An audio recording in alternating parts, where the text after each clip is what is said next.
Hello everyone, my name's Sharniya Ferdinand and I'm really excited to be here with you all today at the Your Way Global Women's Conference. First, a little bit about me. I work at the NATWEST group, and for those of you not based in the UK, it's a banking group comprised of 8 brands which offers banking services to individuals, small businesses and large companies across the UK with about 60,000 employees. I currently work as an enterprise manager, but I'll explain a little bit more about my role later on. When Bernie first shared with me the theme of today's conference, it really made me smile, as the question "what's next" has come up a lot of times throughout my life. So today I'd like to start by telling you the story of a little girl who's always asking, what's next? I was born in 1987 to first generation British Caribbean parents, and 1987 was actually quite an interesting year for the UK. During 1987, Margaret Thatcher won her 3rd successive elective victory, and it was also the year that she became the longest serving Prime Minister of the 20th century. UK unemployment was at an all-time low, and the Order of the Garter, which is an award for chivalry, was opened to women for the very first time. And also during October that year, Black History Month was pioneered in the UK by a Ghanaian analyst, Akiaba Ade-Sebo, which for me shows the progress that was being made even back then. And although it's been slow, it's positive to note that there was some focus on diversity. As I mentioned, I was born in October of that year, and I was actually born just after a great hurricane-like storm in the UK and a few days after Black Friday, which, if you believe in omens, doesn't necessarily bode that well. I grew up in an area in the West Midlands that was predominantly white, albeit it wasn't that affluent, and as the only little black girl at an all-white school, I did often feel like the odd one out. I was definitely also subjected to my fair share of racial microaggressions, although I didn't necessarily realise that that's what they were at the time.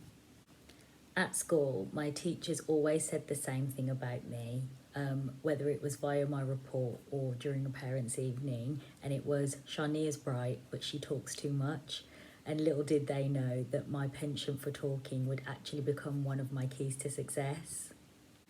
Looking back, for the most part, I had an easy ability to get on with the majority of people, although my time at school wasn't without its struggles, and unfortunately I did encounter a variety of mean girls throughout my school education.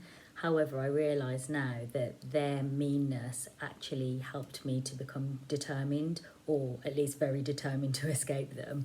But what that meant for me is it pushed me into putting myself into new situations, which has only benefited me as I've gotten older.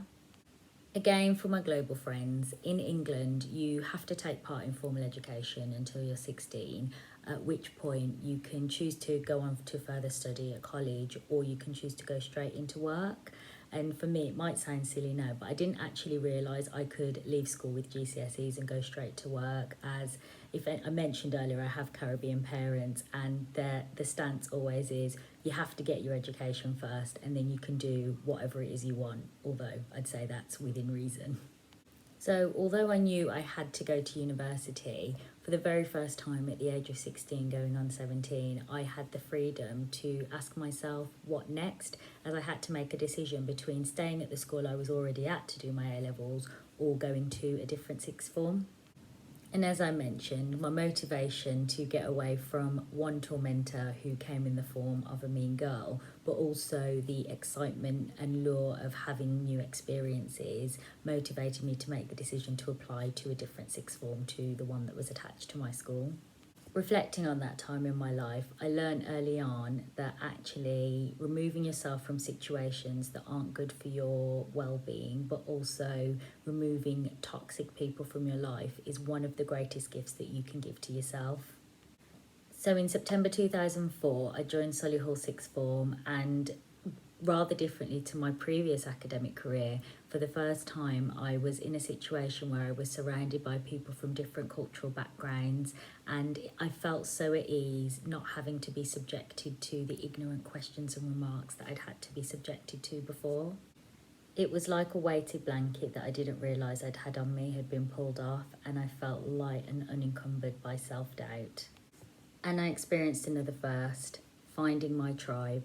Being around people who I felt understood me and put me at ease was such a wonderful feeling, and it was so nice to realise that moving myself into an unknown situation had aided me, because had I stuck to the situation that I felt safe in, I truly believe that it would have stunted my personal growth. So fast forward a couple of years, and with my A-levels under my belt, I came again to this precipice of what next? The plan was always to go to university. As I mentioned, I have those Caribbean parents who wouldn't have allowed me not to. However, during my second year of A-levels, I realised that I just wasn't ready to go to university yet. I agonised over where to apply, and I received acceptance letters, but the options that I had just didn't feel right to me at the time. And looking back, I realised that was my intuition telling me that those options were not the right options for me.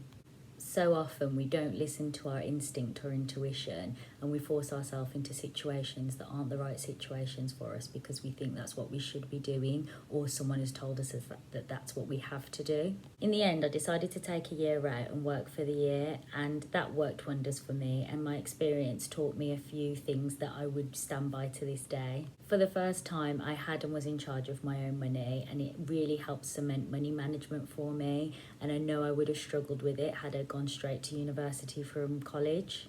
I also learned how to work with new people, as prior to that, all of the new people I'd met had been fellow students unless they were authority figures, and it also taught me responsibilities. For the first time, I realised that my decisions had an impact on the rest of my team and how we worked together. And finally, as much as I enjoyed my time working at a smoothie bar called Love Juice, and no, I'm not kidding, that is what it was called, it cemented for me that retail was not my future goal, and that for me to achieve what I wanted to, university would offer me my best chance. In hindsight, I know I definitely needed that year off to grow up, because you could immediately tell the difference between those students who had come fresh from college and those who had lived for a year.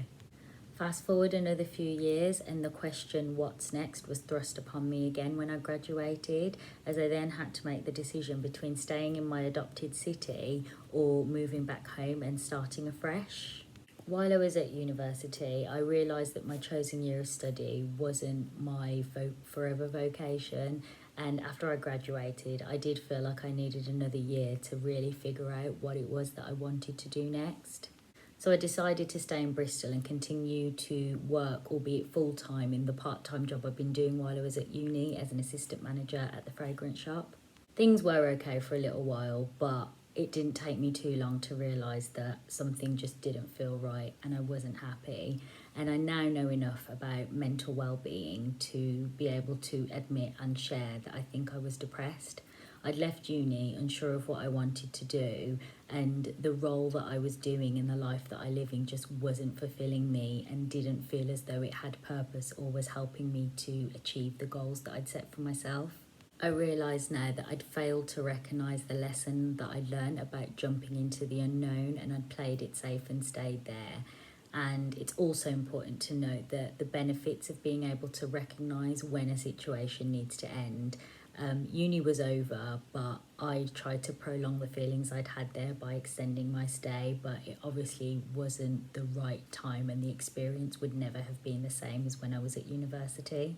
So after some deep reflection and also getting advice from friends and family, I decided to undertake a master's degree in events management, and I packed my bag and said goodbye to my home of 4 years and moved back to my home. That situation taught me so many things. There'll always be moments in life where things aren't great, and as anxious and lonely as that situation made me, it also made me realise that's the most important time to reach out to people, whether it be friends, family, mentors, or medical professionals. Our brains are really incredible tools, but they can also be our worst enemies and trick us into believing that we're isolated and we're alone, when actually the opposite is true. It also taught me that finding purpose and something new to focus on can channel that negative energy into something really positive. One of the best things I've learned is that no situation is permanent, and even taking small steps and small changes are key to helping to make an overall bigger change. So having moved home and my new master's course, I needed a job, and I didn't know it at the time, but that was actually the start of my banking career with NatWest. My first role with the bank was something I took on just to have money, but it was actually a really fun role for me, as for the first time I worked in a larger team that was mixed both in terms of gender, ethnicity, but also age groups, but I knew that it was something that I didn't want to do for the rest of my life. Fast forward another 2 years, and with a shiny master's under my belt, I was ready to conquer the world, although I didn't actually know how I was going to do that. And so that pesky question came up again: what's next? After unsuccessfully trying to get an events role, because who knew that companies wanted something called experience, I decided again to try something new and made the assumption that if I moved to London, this would really kickstart my career. And in hindsight, I think that was probably my intuition speaking to me again. I thought the easiest thing would be to try and find a role internally, as I already worked for the company. So after applying for a few roles, I managed to secure a role working in a branch in central London. So a month after that, I jumped on a train with 2 suitcases, one filled with shoes and the other with dreams. While working in retail banking, I still tried to get an events role and even volunteered for a charity as an events manager, but alas, it wasn't meant to be. And after trying unsuccessfully to get an events role, I realised I needed to try something else, as I'm sure you've all heard the saying, insanity is trying the same thing over and over again, but expecting different results. And I really needed different results. So for the first time, I actually asked myself, what's next, without it being prompted by an academic ending. And I spoke to a manager of mine who was really supportive, and I decided to network, albeit I didn't actually know that's what I was doing at the time, by reaching out to various colleagues around the company to see what other opportunities there might be available internally. Eventually, I managed to secure a role in business banking, and I truly believe that this role was a pivotal moment in my career for leading me down the path that I've gone down. My new manager openly admitted to me that the reason he'd hired me was for my bubbly personality. Do you remember when my teachers told my parents that I talk too much? Well, the joke's on them. My new boss encouraged me to network both internally and externally, and while it felt a bit uncomfortable at first, with his encouragement and my naturally affable character, I eventually took to it. It was also at this point that I started becoming aware of the racial and gender disparities there were within the working world, as for the first time in my career, I noticed that the majority of roles within my business area were taken by white men. We also had a women in business team who I became aware of, that opened my eyes to the fact that although women make up 51% of the UK population, only 20% of small businesses are owned by women. I'd been doing my new role for 5 months when I was hit like a bolt from the blue with a bit of news that the role that I'd been doing was no longer going to be continued. I was still fairly young at this point, and nothing like this had ever happened to me before, and I have to admit I was really worried, as I'd recently moved into a new flat, and also I wasn't ready for my London dreams to end just yet by having to move home if I couldn't find another job. While I was searching high and low for other roles, a newly created role became available within the business area, and the requirements of the role were: number one, organising networking events. And I remember thinking, hang on a sec, I have a degree in events management. Number two, being able to network with people. And again, long time chatterbox here, so that shouldn't be too hard. But the third requirement for the role was also to be a point of contact for customers and potential customers, and be knowledgeable about our products so that we could advise them of what they needed and where to go. And I have to admit, being new to the business area, it was something that did have a few concerns about, as I knew there were a lot of colleagues who were also looking for roles who were a lot more seasoned than I was and more knowledgeable than I was in that area. However, I did still apply for the role, and it was a really, really happy day when I found out that I'd managed to secure one of the new roles. This circumstance again reiterated to me the beauty of seizing the unknown, as with the new role I was able to make it my own, and also with my newfound knowledge and determination to tackle underrepresentation in business, I made it my mission to create safe spaces where people from diverse backgrounds could come together to connect, share and learn from each other. My own personal connection to the subject matters have also clarified for me the importance of being passionate and having purpose. In today's society, organisations talk a lot about purpose, but it's helped me to realise that having that focus and that purpose will give you energy and help you to keep going, even when sometimes it seems like the odds are stacked against you. After doing that role for about 2 years, I got what I now refer to as my 2-year itch, and unprompted the question, what's next, popped into my brain. And I remember hoping at the time that a newly created role would come my way that would allow me to solely focus on supporting diversity and inclusion in business, as that's what I wanted to do all of the time. One day, a few months later, within the space of an hour, 3 of my colleagues emailed me the same job posting. A new role had come up to work alongside and support the head of business inclusion, which meant supporting diverse-owned businesses all the time. And my dream role had come up, and all I needed to do was get it. The only slight obstacle in my path was that I'd recently applied to take a sabbatical and was planning to go travelling for a few months, and I was concerned that the hiring manager would want somebody who could start straight away, but I didn't allow that to stop me from applying. And when I interviewed, I was honest about the fact that I was going away and that I wouldn't be able to start for some months. And I know that I was really fortunate because the hiring manager at the time felt that me taking a break would actually mean I'd come back to work refreshed and be able to work even better. And although I'm not a parent, it did really make me consider and have sympathy for those who need or want to take parental leave but are worried that it may hinder their careers. This situation cemented for me even more the value of organisations being filled with people with diverse viewpoints. And just because in the past organisational culture has meant that presenteeism or being visible essentially means you're working hard, that doesn't mean that's how it always has to be. And if the last year and a half has taught us anything, it's definitely taught us that.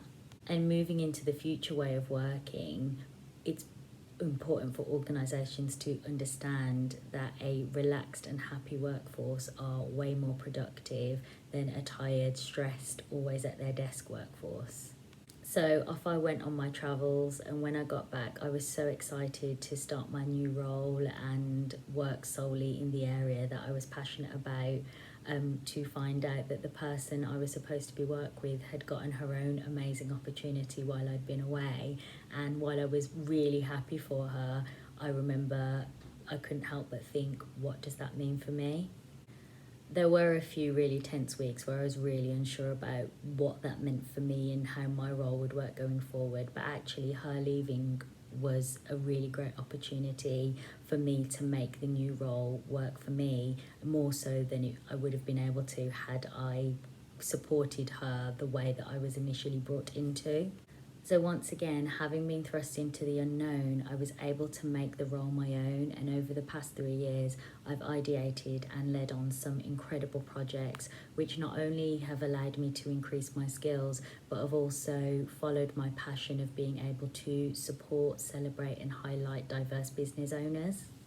I've also been really fortunate to be recognised not only internally by our gender network, but also externally by We Are the City as a rising star in diversity. And also one of the programmes that I led on was highly commended at the European Diversity Awards. The part that means the most to me is that the work I do has been able to have some impact in some small way, and I hope also helps to encourage others to have some small impact in their own communities. There's a story that I heard recently that I'd like to share. There's a young girl on the beach, and all of these starfish have been washed onto the beach, and she is one by one picking up starfish and throwing them back into the sea. While she does this, a woman walks past the beach on her way to a cafe to have a coffee and notices what the little girl's doing. She goes to have her coffee, and around an hour later she comes back and sees that this little girl is still throwing these starfish one by one back into the sea, albeit there are so many she'll never be able to throw them all back in. So the woman approaches the little girl and says, "What are you doing? You'll never be able to help them all." The little girl looks at the woman and says, "I know," picks one up, throws it into the sea and says, "But I helped that one." being so inspired, the woman then starts picking up the starfish one by one and throwing them back into the sea. Now, this story really resonates with me because as much as I'd love to change the world, I appreciate that it's unlikely that I'll be able to do that. However, if I can help just one starfish, and if other people around me are also able to help just one starfish, that kind of impact could be unimaginable. And so that's why I continue to do what it is I do. So thinking about my career journey, I have a friend who always says the dots always connect when you look backwards, and I believe this is so true, as until I got to this moment, I never recognised how all of the decisions and all of the answers to the questions of what's next have led me to the point that I'm at today. So I can hear you all asking, well, what's next? And before I talk about what's next, I just want to reflect a little bit on the past year and a half. I don't need to tell you, as obviously COVID has had the greatest impact on our modern lives, and we were all thrust into the unknown and had to learn to adapt to unexpected changes, most of the time at very short notice. We also had to sit back and watch certain atrocities and be reminded of the fact that those who are diverse and from underprivileged communities are often the ones that are impacted the most, and heartbreakingly, usually in the saddest of circumstances.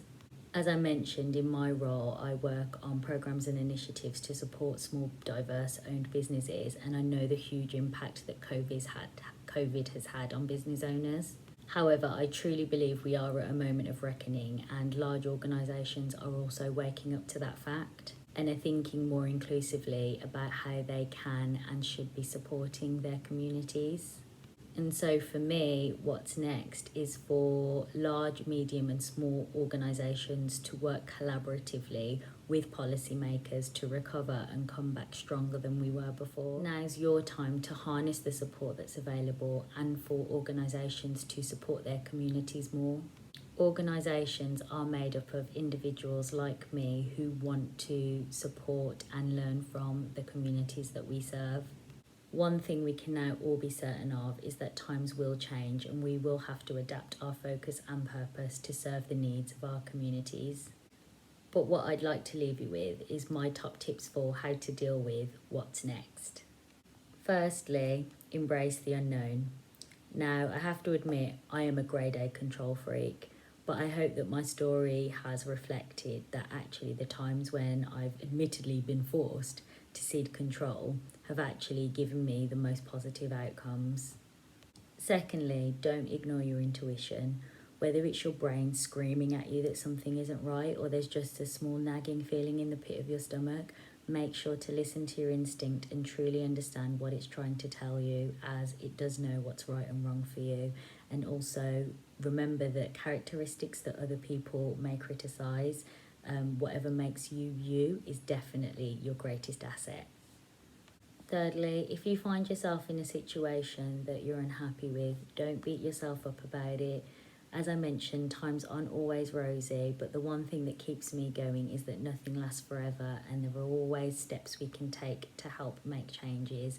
And always remember to get advice from your tribe, your community, or your supporters, or whatever name it is you have for them. Fourthly, find and follow your purpose. Some people talk about it as finding your why, but if you know what your purpose is and that resonates with who you are, then you definitely won't falter. And finally, keep asking yourself, what's next? Some people prefer to make long-term plans, others prefer shorter, more actionable goals, but however you prefer to do it, don't let yourself stay stagnant. Keep moving forwards and keep asking yourself, what's next? Thank you so much. It's been really great being here with you this afternoon, and I hope you have a wonderful rest of the afternoon.